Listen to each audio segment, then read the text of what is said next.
we need everyone to be active. It is, Mhm. I like to say it is the first domino in everything. It's the first domino to eating well, to sleeping, to being just essentially a good human.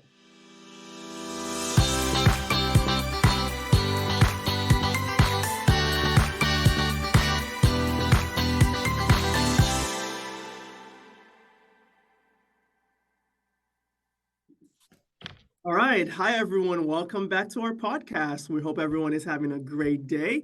We are your hosts, Luigi and Dana, back for another podcast. And again, we're with the Canadian Health and Fitness Institute.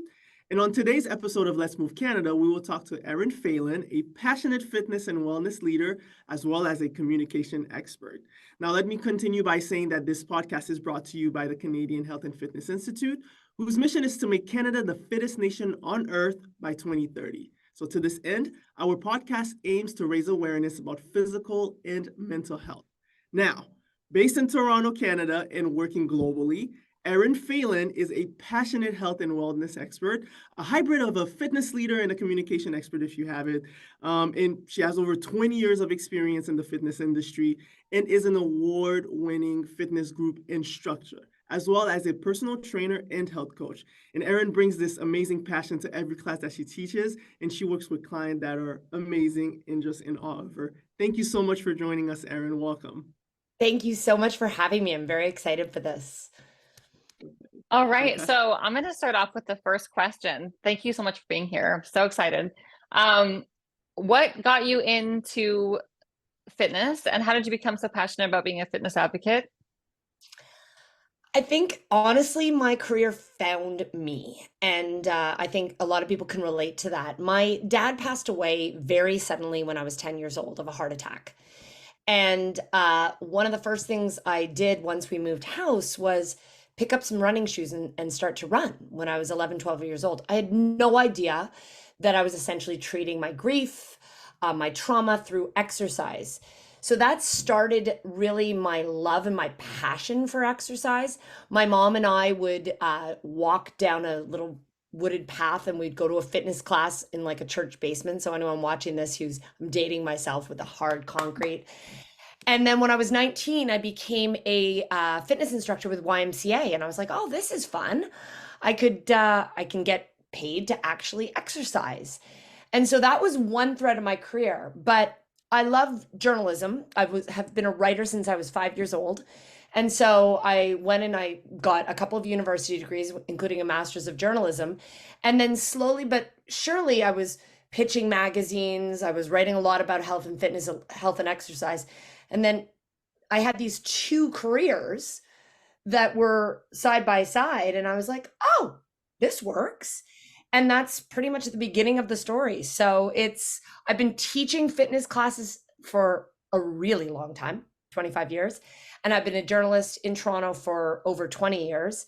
And so you wake up every day and you've got purpose. And it's beautiful. It really is. Amazing. I love really listening to how everything kind of came together, and it continues to add up, right? It continue to find yourself in places where, you know, people are matching your energy, they're matching your interests as well as your career. So I'm very curious to know how you became involved with the Fitness Industry Council of Canada. I feel very, very grateful for this role. So I'm the communications director for the Fitness Industry Council of Canada. So we're a nonprofit association, and we stand for all of the fitness businesses and professionals who are working all across the country. And during the pandemic, as we know, and we'll get to my own business, I was pitching, I was writing, I was teaching, which we're going to get to. And one of my most amazing clients is a woman named Sarah Hodson, who owns a company called Live Well Exercise Clinic. So she sent me an article that was going to be in the CanFit Pro magazine. And she was like, can you edit this? Can you pitch this out? And it was about obesity and exercise. And it was very fascinating to me. So then she hired me and she's like, can you come on and help me with my communications? I'm like, great. And then the fitness industry reached out to her and they said, we want you to be a part of what we're doing here. Because if you remember, gyms were closed. We can talk about that for hours and hours and hours, but it was wrong. It was absolutely wrong, right? We now know in hindsight how important physical activity was in terms of the correlation between people who were dying in hospitals and not being active. And so we started to mount, a pretty powerful and strong campaign. And then the FIC was like, oh, you should just come on board and work with us. And the rest is really history. I mean, we are a very small group. We are very passionate about pushing for physical activity and the work that we do in gyms to be considered essential and as an essential partner to healthcare.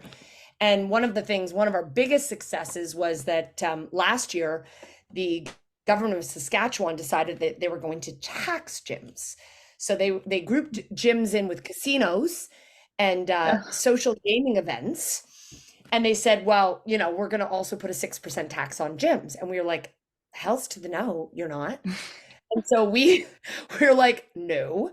And we got down to work really hard. I wrote opinion pieces. We pitched the media. Jolene DeVries, who's our FIC provincial coalition leader in Saskatchewan, she was like in Parliament. And last August, they reversed their decision. They kept the tax on casinos.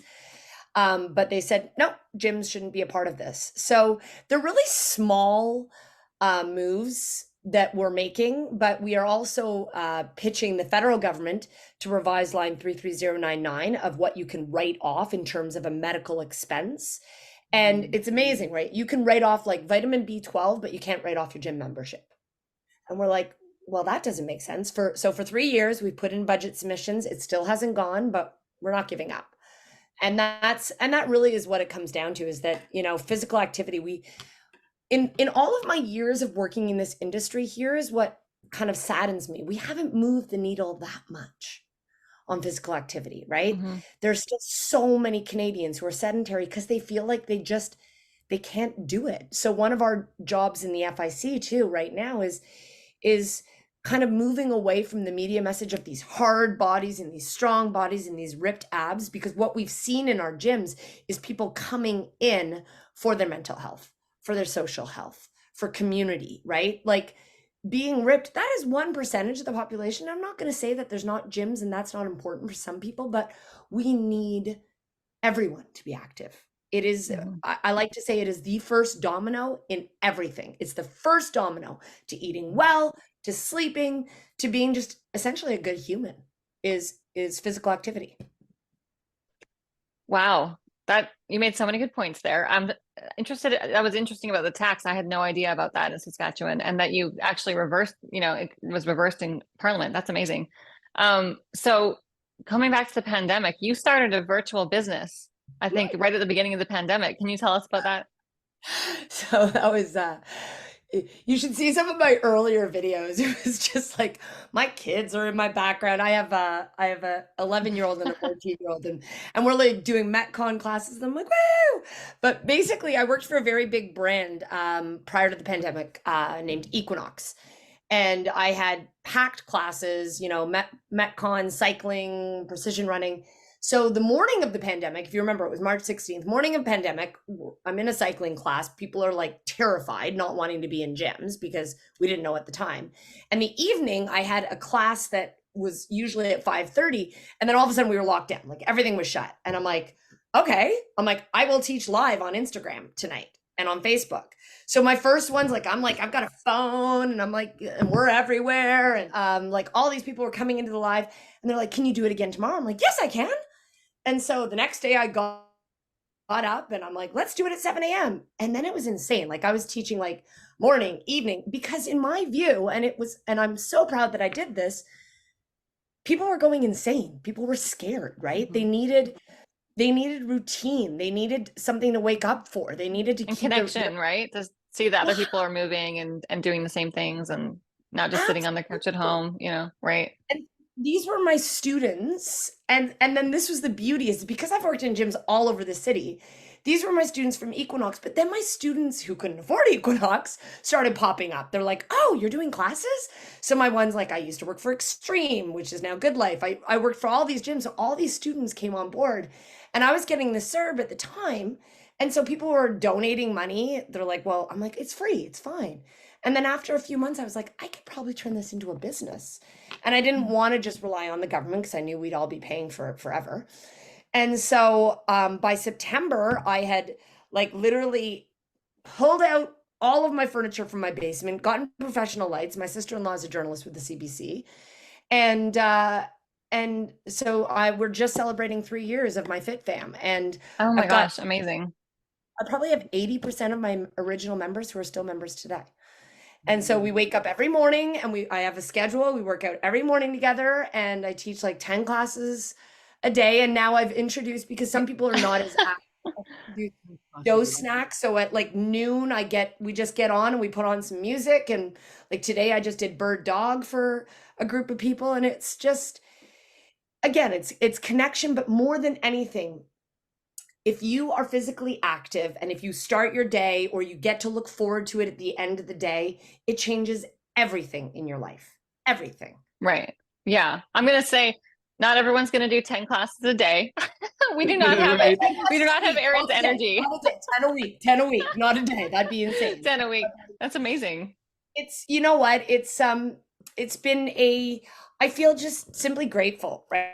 I feel grateful that I wake up in the morning and like some days there's like 4 on class, some days there's 12, right? Like, but for me, and the nice thing is that like if you, because of the program that I've created, is that it's always recorded.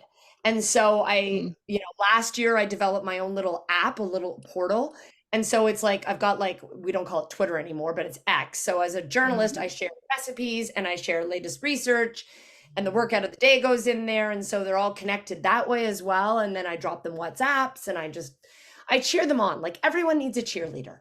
Yeah. And this is the big thing about physical activity, right? Like if anyone's watching this podcast, find someone who's going to cheer you on. It doesn't have to be me. It doesn't have to be a personal trainer. It can be a friend that becomes your accountability buddy for a walk. Right. And as much as walking is the starting point, and I 100% advocate for walking, you have to lift weights. You have to resistance train, right? Like I found that the government, the government is fantastic in encouraging physical activity, but the messaging needs to be tweaked. We can't just tell people to go for a walk because we know that's not right. I mean, the number one reason that our elderly end up in the hospital in the ER is from falls. And the number one reason they don't recover is because they haven't been strength training. They haven't been doing flexibility and mobility training, right? Like we don't want to complicate it, but we also have to sit there and go, it's great to start with walking, but then where do you go? And that's the work that I think lies ahead for all of us. So I was listening to a podcast recently about kind of what you're saying is like the difference between if you just do like walking and movement type of thing, or if you actually incorporate resistance training into it, and it actually does like reverses aging. Like there's a whole bunch of things it does because there's different muscles that it's actually using, right? And I think I'm getting this right. Yeah. So you have certain muscles that are only going to be targeted if you're resistance, right? If there's resistance there. So I found that really fascinating because a lot of people don't talk about it, especially with, the elders and older people in our society. Then it also changes, honestly, Dana, it changes your body composition. So we have all these people who are like, okay, I want to lose weight. So, and this is like, again, I've been writing about physical activity. I was very, very lucky. About 20 years ago, I started writing for Reader's Digest and Best Health. And at the time we were like, that having more muscle on your body, actually just sitting at rest, you're going to burn more calories. And yet people think they've got to lose weight. So they get on a piece of cardio. And don't get me wrong, you also have to get your heart rate into a heart rate zone. A lot of people do not understand this. It's the 150 minutes of moderate to vigorous exercise. So anyone watching this, do you know what moderate to vigorous exercise is? Do you know what that means? Moderate to vigorous exercise means a 7 out of 10 to an 8.5, 9 out of 10, which means that going for a walk, I can tell you this right now, is going to keep you at about a 5 or a 6 out of 10, unless you're really pushing it, right? So we've got all these people who are out there walking, which is great, but are they getting their heart rate up?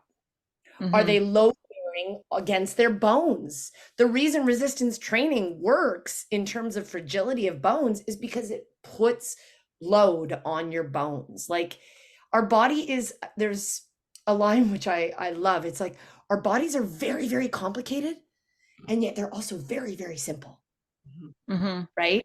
In terms Right. of like load bear, do flexibility training, get your heart rate into the right zone. Yes, definitely walk. Right. And if we're reframing it, right, as in like you don't have to go out and get ripped and like work on your abs or whatever. It's like more No, about flexibility and health. It's more about health, just staying it's healthy health. for a very long time, right? And this is something that if like a lot of people have now read this book, like Peter Attia's book Outlive, which thank God came on the market because he's incredible. He talks a lot, and this is a word that's going around a lot, and we're going to hear it a lot more, I think, in 2024. It's health span, right? It's not just about longevity anymore. Like, I don't know about you, but I don't want to live to 90 if like, or 95 or what have you, if I have dementia and Alzheimer's and I don't have any sense of who I am anymore. And what is one of the number one things that you can do to prevent degenerative brain diseases?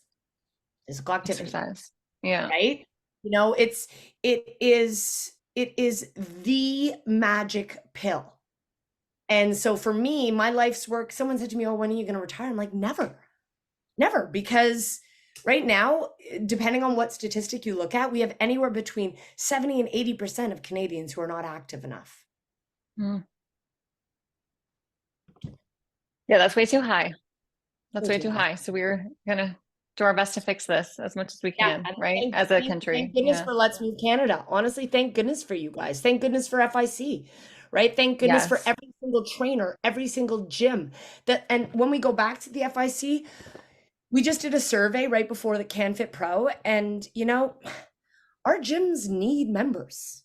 We need members back, right? Like, and there are a lot of people who found alternatives, like me. They found it's almost ironic, right? Like I worked in gyms and now I have my own virtual business, but we're not mutually exclusive. What we know from the data, what we know from the research coming out of the US is that the future is going to be hybrid, right? There's going to be people like me and people who are doing it virtually because for sure.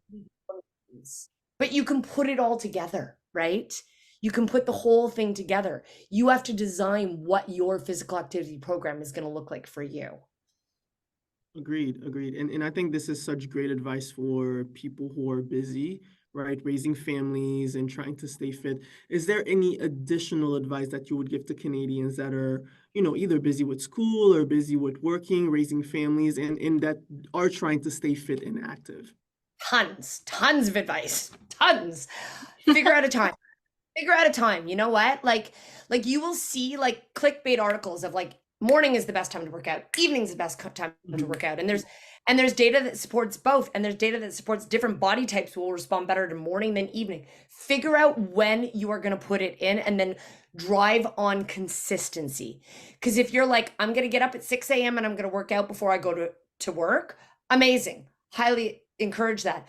But if every morning you're hitting the snooze button because your body just, it's not working, you're going to have to factor it into the evening. Start small too. You can get your heart rate up in 5 to 7 minutes. Break it up throughout the day if you can, right? Like we could all get up right now and do an exercise snack because that will lead to more.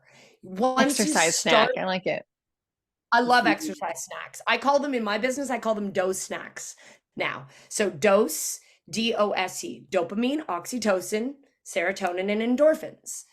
And it starts like if you get 5 minutes, you will then have a glass of water, which we all need more water. You will then have a healthy meal. Like it will be that domino that starts everything. But trust me, I'm a parent. I'm a single parent too, right? Like I'm a single mom and my kids live with me 90% of the time. It's my business, so I exercise but I would do it anyways. I do it on my days off as well. Like one of the questions you guys sent to me in advance was, what do you do besides health and fitness? I'm like, outdoor ride. I'm like, parent. What do I do besides health and fitness? But I would say that for anyone watching, you know what? Everyone has the exact same amount of hours in the day. Everyone does. And how much time do you spend on your phone? If you're going to be spending it on, that's a terrible one for me. Right? Me too. Me too. You know what I actually started doing because I'm so bad. Like I'm on my phone, I'm on my computer, I'm working all the time. I just bought one of those. I have a Peloton. So I bought a laptop tray for my Peloton so I can keep working as I work out. Amazing. I mean, and you know what? This is just it, is that like I was talking about this with a fitness company, a Canadian fitness company, Matrix Canada, who has like just everyone would know them because they've got fantastic equipment. And I was talking with them a few days ago and I was like, you know, Peloton, let's not negate, because you brought the P word up, right? Like Mhm. they changed for so many people, right? The dynamic of exercise and working out. Like Mhm. and they're really passionate about physical activity. So like anyone who's like, oh, I have a Peloton, I'm like, great, right? Like I don't care what you do, right? Like I don't care if Mhm. you cycle, I don't care if you ski. I care that you think about that number.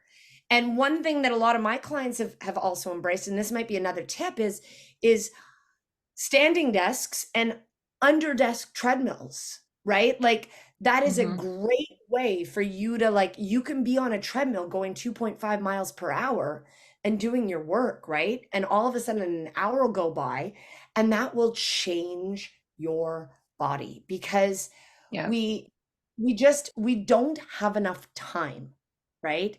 But there's something that goes around on Instagram. It's like either make time for your health or you're going to make time for illness. It's one of the two, Yeah, right? that's Wow. a Wow. good It's quote. very powerful.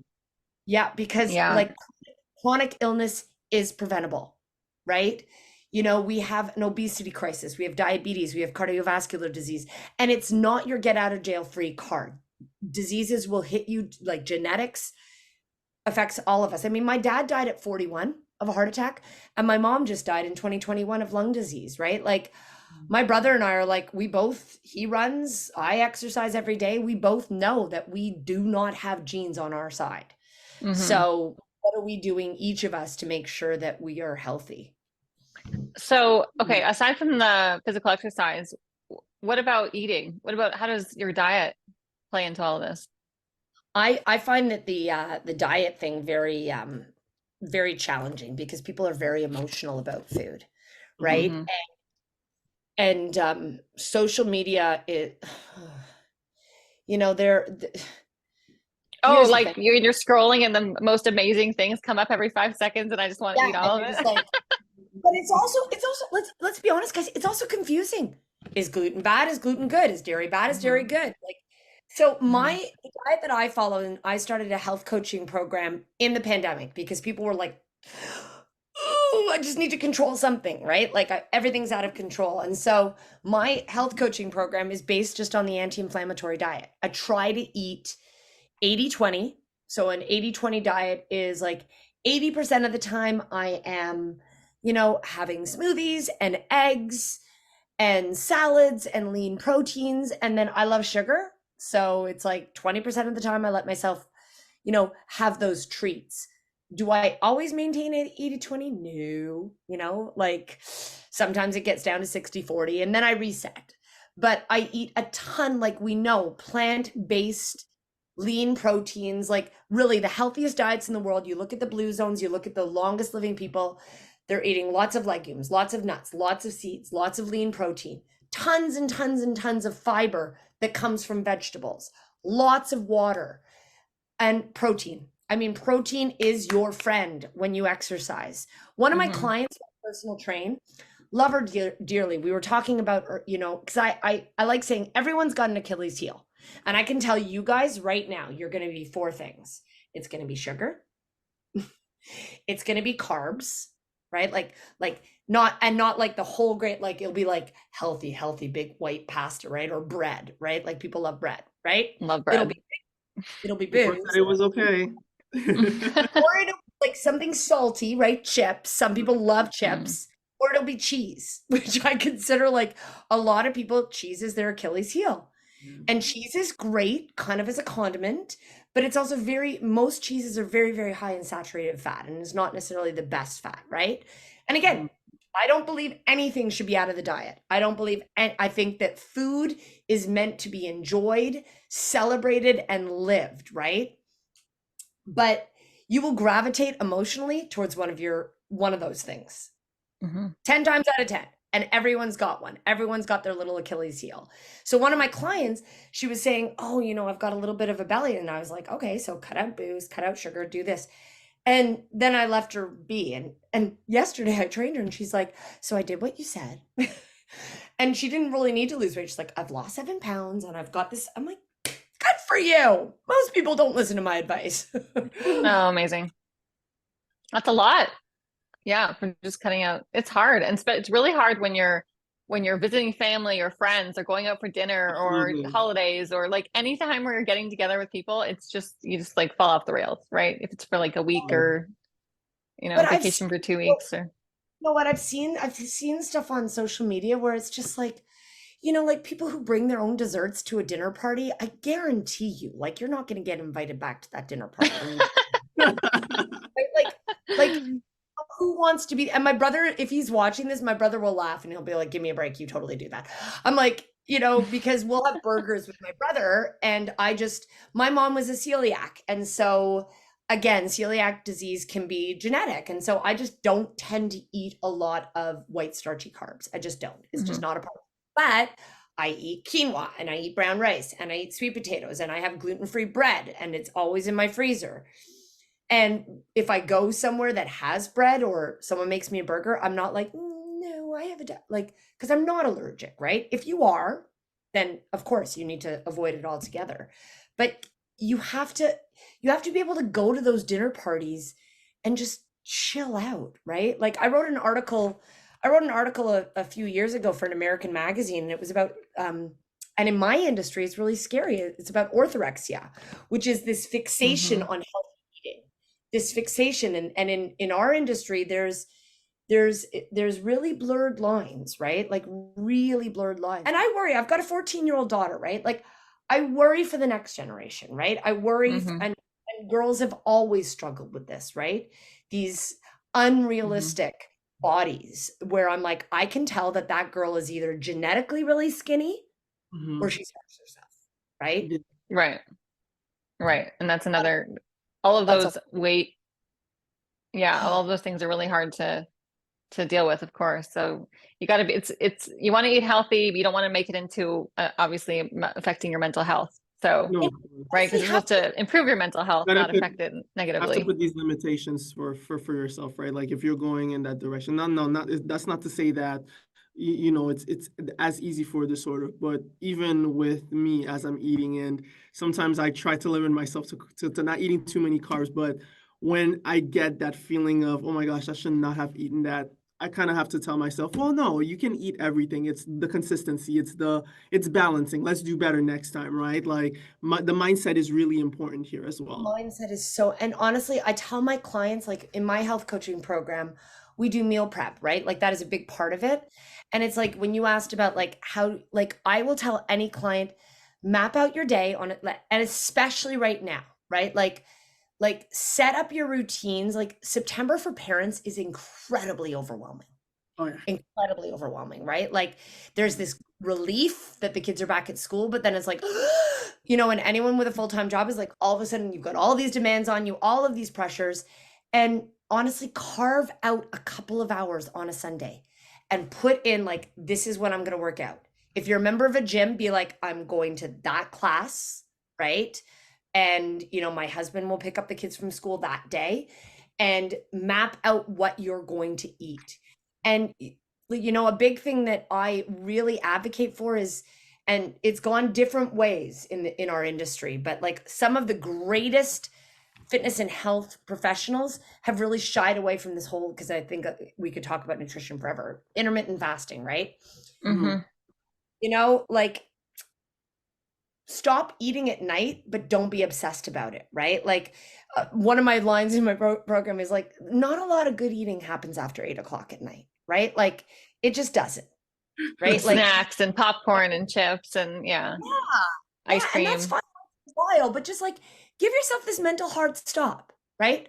8:00 at night till like 8:00 in the morning. If you can put a 10 to 12 hour fast in, it's a really successful strategy because your body needs to use the nutrients that you've given it throughout the day, right?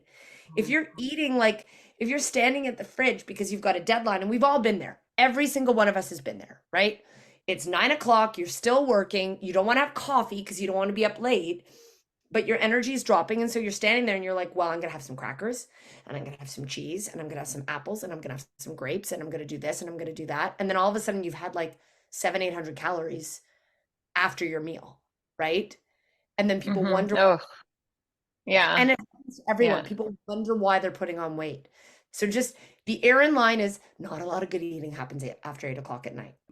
Now you've mentioned being a parent a couple of times, not just yourself, but what other people can do when they have kids and really are trying to balance their schedule.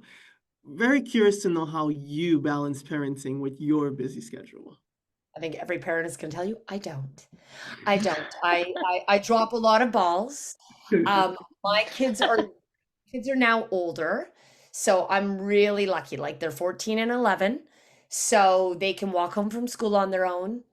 Um, I've been very fortunate to carve my career so that I am an at-home mom. So, really grateful for that. But you know what? It's tough. You have to there's structure that's into place but like this week, I will tell you honestly, like I've been working so hard. Last weekend I was up north at my boyfriend's cottage, and my plan was like I was going to come home and I was going to get all my meals planned and I was going to have things in the freezer to breathe. None of that happened, right? So what I would none of it. I was like, what are we having for dinner tonight? I'm like, eggs is a great dinner. Eggs is a great dinner, everyone. Like you've heard this first. Breakfast for dinner.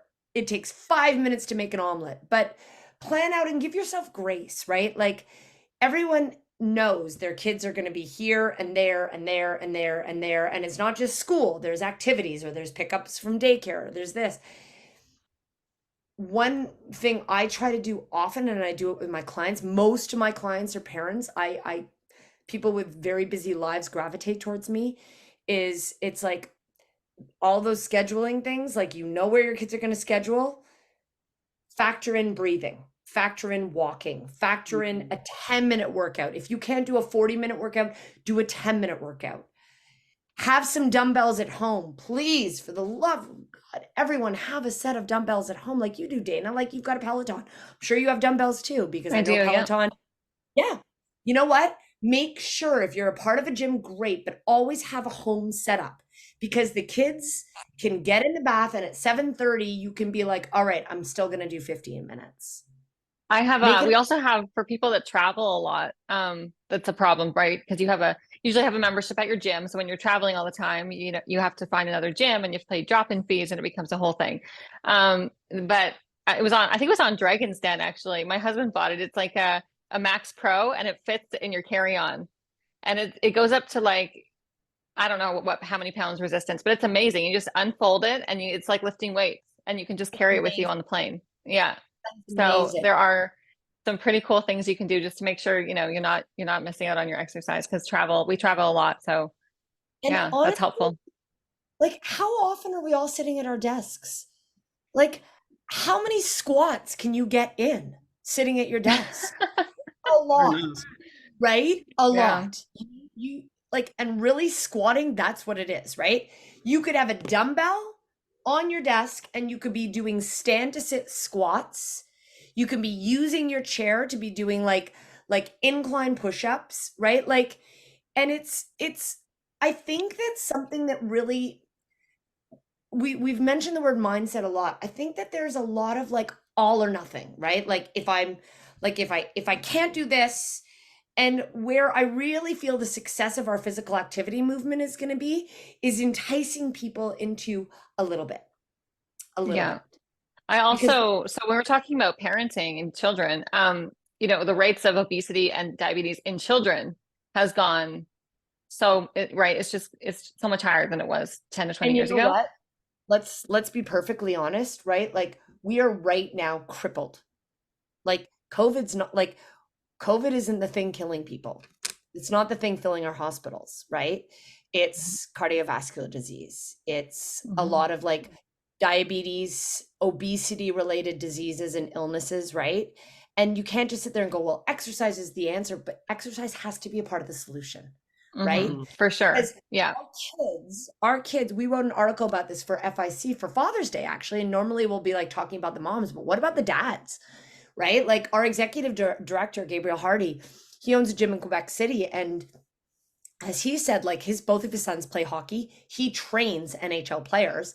And he's like, what you see is these dads driving their kids to hockey practice and then sitting with a coffee and watching their kids play hockey, right? Mm-hmm. And unless parents are modeling active behavior, the kids are not going to follow suit. So we have to start with the adults, right? Like we have to get the adults moving, right? It's Mm-hmm. not just about. There's a guy out of the U.S. out of San Diego, and he said, like the sad thing is that kids they'll start football or soccer or baseball, and then they won't make it to the professional level, and then all of a sudden they're not active anymore, right? So, fact is less than 1% of kids are gonna, I think it's 0.1% are ever gonna actually make it pro, but everyone Wow. can be, Mm-hmm. everyone can. And that's what we need. We need a physical activity movement. I call it the movement. I know it's really cheesy. Oh, I like it. The movement. Yeah. No, it's So, true. And I think a lot of kids, well, they spend a lot of time on their iPads and things like that now, right? Like watching YouTube videos, watching Instagram, for the kids that have social media, access to social media. But You know, even the ones that don't, it's watching. There's a lot of sedentary behavior that I'm not sure. I think it's just gotten worse over time, right? and honestly, like I'll tell you a really lovely story. So one of my so Sarah Hodson, who's the president of the FIC, she has this company I told you, and it's by and large it's for people who, she moves people from no fit to low fit, and I love that expression, no fit to low fit. And a lot of the members of Live Well clinics, and they're all across the country, are grandparents, right? And so you hear these stories of these grandparents, these parents, the ones that we're talking about right now, right? Who had kids, who then put everything else aside to raise their kids. And then they end up at like in their 50s and they've got aches, they've got pains. And a lot of the stories that we hear from these Live Well members is like they want to be able to get down on the floor and play with their grandchildren, right? That's why they join the clinic, right? They want to move better in their bodies, and it's heartwarming to see that, right? Like grandparents who are like, it's not too late for me. It's never too late for anyone, ever. Because once you embrace an active lifestyle, your whole life will change. It simply will, right? And it's not about the ripped abs. It's not about the biceps. It's about that connection between physical health and mental health is so, so powerful, so powerful. And it doesn't take a long time. And you said you keep a gratitude journal. Tell us about that. I don't even know. I think I started my first gratitude practice in 2006, 2007. I had three miscarriages before my daughter, so I struggled Oh my with gosh. and it was a really, really dark period of my life. And I read something about gratitude, and it was like, and the difference is that you can sit there and be like, I'm grateful, super grateful. But when you write it down, mhm. it actually, there's a lot of research that supports that people who write down every night that what they're grateful for, and it can be like literally 2 minutes of your life, they exercise more, they eat better. Like again, those dominoes fall. And so I have, I've been working with the declutterer for my house, and she came across my book of gratitude journals. She's like, you don't need those. I'm like, Helston, oh, yes, I do. I've bought basement. I'm not giving those up because when I'm 80, I want to look back and be like, what I'm grateful for, what I'm grateful for. And it grounds you. Like my mom was my best friend in the whole wide world. And she died very suddenly in September 2021. And every night I wrote in my gratitude journal, I'm grateful for my children. I'm grateful for my fit fam because they all came through for me. I'm grateful for this. It will and you will write, I'm grateful I worked out today. And it will be a reminder, right? We all, and there was, I love Andrew Huberman. Anyone who's listening to this podcast probably is a big Huberman fan.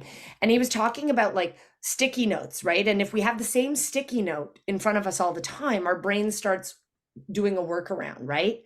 So you can put a sticky note on your bathroom that says, I'm going to exercise today. And if you keep seeing it over and over again, you're going to start ignoring it.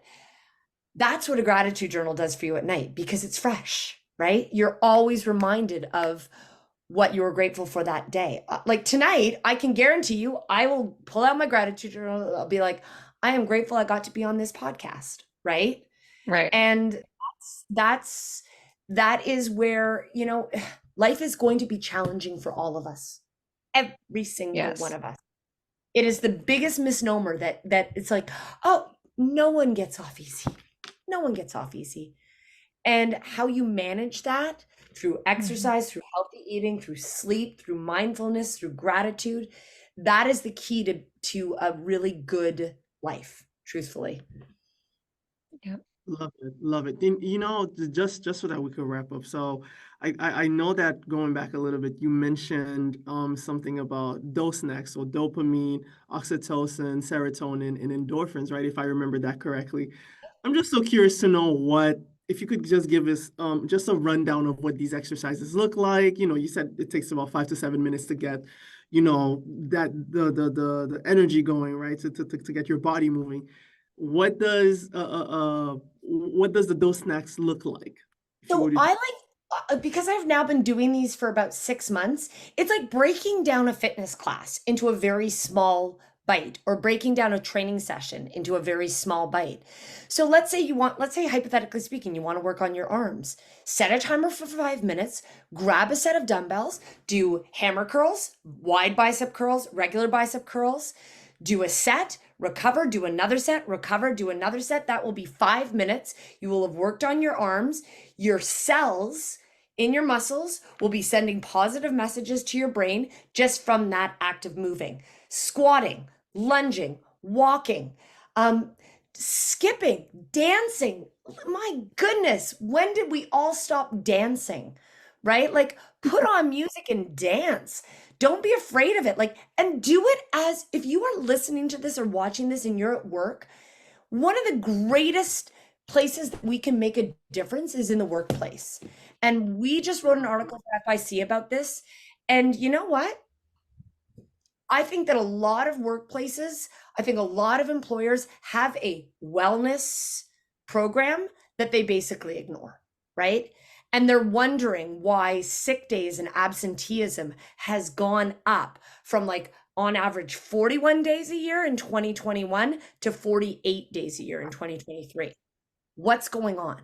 And I don't think employers quite grasp the cost of absenteeism in Canada, but it is roughly $16 billion annually for people who are taking time off because they don't feel well, right? And they Wow. don't feel well mentally, and they don't feel well physically. So employers, why don't you set a dose snack or an exercise snack for noon every day? Bring someone like me in. It doesn't have to be me. Bring a trainer in who's going to come online and get people moving for 5 minutes. Like, it's a no-brainer That's a to good me. idea. Yeah. Makes Right. sense. And we have to start there. Like, we've got to start in schools. We've got to, And you would we think it would like increase, productivity also, just being it because you're increases more awake, your brain's working. you exercise and you come back to your desk. You're happier, you're healthier, you're making a better choice about food, right? And we have this idea of like we've got to, I said this during the fitness conference. It's like, I feel like we all went inside for COVID and we had this opportunity to become really great people and to really change our structures and our systems. And I feel like we've all come back again and it's worse than it was before, right? We have this collective sense of PTSD. Like, we've all been through a traumatic experience. And we can't be like, let's not talk about it anymore. Why? We have to talk about it. We have to talk about the people who are struggling. We have to talk about the rising cases of mental health. The fact that at least 1 in 5 Canadians are saying that their mental health isn't great, right? Everyone deserves to have a healthy and happy life, but people don't know what to do, or they're not making time for it. And we have to structure a society. And this is where the FIC's move of, like, why we keep meeting with parliamentarians in Ottawa, like, we know that the government's not going to listen to us. They're going to listen to their voters, right? That's just it, right? And you can't just keep throwing money at a problem, right? Like, the government will be like, Right. oh, we funded this project here. No, every single Canadian should be able to write off $500. Every single Canadian, whether it's to work with a personal trainer or to be a member of a gym or to buy some dumbbells, anything like that. We need to push our government really to make physical activity a priority. And it would make an impact on the healthcare system in Canada, of course, right? Oh my gosh, we did it. So we 2 years ago, there was a study that was released at URSA, which is the Global Fitness Conference. And so Deloitte, which is an accounting firm, the massive study that showed what the cost of physical activity would do. And they said an investment of $2,000 per Canadian would result in a return in less than a year. And we're talking about chronic health conditions in the hospitals. We're talking about absenteeism. We're talking about productivity. And what's amazing, and I don't know how many of your listeners know this, but the government of Newfoundland in 2021, unbeknownst to everyone, decided that they were going to put a physical activity tax credit in. So every single person in Newfoundland, every family can write off $2,000, right? Oh, wow. We are pushing for that from province to province to province, a physical activity tax credit. But we've been doing it for years. FIC has had this initiative for years. And it's now time, because anyone who hears this or watches this and be like, yeah, that's a good idea. Yeah. So why are we treating disease? Why have we not changed our system where we spend 98% of our healthcare dollars on treating disease? Why are we not changing the system to prevent disease? And it's not simply about now. It's about what we were talking about with the teenagers, with the obesity, with kids. It's about the bigger picture. Newfoundland wants to be the healthiest province in Canada by 2030, right? And I'm like, good on ya. I am cheering you guys on, but every province across this country should have that. Everyone should have access to it. Totally agree. There's so many great points, so many good things to think about, and love all of the message, not just on an individual level, but also at a community, provincial, and even country level. So thank you so much for all of that. I'm super, super grateful for the opportunity to talk about it. Dana, you and I met because we were on the National Health and Fitness Day Committee, and that is another fantastic initiative. So it's not as though, and Dana and I were talking about this, like, we're all working together. Yeah. We are all working together from Let's Move Canada to Participation to FIC. We're all working together. But until the needle truly starts moving in the right direction, we've got to look at, is this working? Right. Preventative health is so important. Just being aware of how important your physical health is for mental health, and it's just a one big circle, like, right? You just need the whole thing. You need the whole, not just little parts of it, but the whole, look at it from a holistic way, right? Yeah. And there are all these people, people like you and FIC and like you said, Participation and Canadian Health and Fitness Institute, all working towards the common goal of making Canadians healthier. And it's such a noble goal, right? So that's why we're passionate about it. And it's totally, we're capable of doing it, right? It just has to be the right information, and there's out there, and inspiration. Like, I think people need the inspiration to be motivated to take care of their health. And that's where people like you come in, and you can go onto your site and watch you working out every day and join a class and have that feeling of connection that people are missing, I think, and meaning, right? And it really helps move things forward.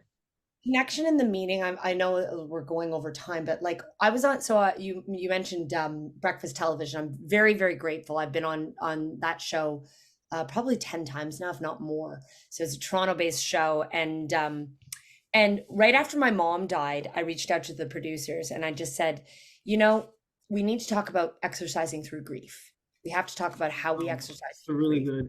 Yeah. Because grief is going to be something that hits every single one of us, every one of us. whether it's your pet dying or a parent or, anything like that. We're all going to grieve. So I went on the show and I was like, I'm not going to talk about my mom until the very end. Like, I'm going to get everyone moving. And then I did, and I talked about it. And so I'm on this show, and unbeknownst to me, there's a woman in Peterborough, and her name's Angela. And her son, about a year before, had gone to a party, and someone had given him drugs. He'd never taken drugs before, and he died within 15 minutes of taking Oh it. my gosh. That's horrible. And she and her son, who was 24 at the time, had been, I love you, Angela, if you're watching this. She and her son had been planning on getting into shape together. And she'd just been like, obviously just sitting in her grief. She signed up for my program the next day. Wow. Has now been exercising every single day for like 18 months. Amazing. Wow. And she just came third. She's an axe thrower as well. She does axe throwing. She just came third in like her competition. Like and she's like, this morning she's on my yoga class. She's like, look at my butt, Erin. Look at my butt. And I'm like, you are like, and this is just it, is that if someone can pull themselves out of that level of despair and change their life in 18 months, anyone can. Anyone can. And that would be my last message, is that if you're listening to this and you're like 65 and you're like, I have not exercised in like 30 years, it's not too late. It's never too late, ever. It just takes literally the first step. That's it. Makes sense. Amazing. Thank you so much. This is, I don't know. I'm definitely in a mood to go work out now. I think my pre-workout, and I'm gonna hit the gym. Amazing. I'm always going to encourage a workout. Thank you. Well, you guys have heard it here. Thank you so much, Erin, for being on here. Thank you for everyone for tuning in into this episode with Dana and I. Make sure to follow Erin on Instagram at Erin Phelan Fit. Okay, and her website at erinphelan.com. We'll make sure to link both of these in the description. And also make sure to follow our Instagram at Let's Move Canada for latest updates, and head over to our website, chfi.fit, to learn more about our mission. Don't hesitate to DM us if you're interested in learning more about our speakers, or if you want to become a speaker on our show. And stay tuned for next episode announcements. And I think that's it, folks. Thank you so much for joining. Thank you, Erin. Thank you, guys.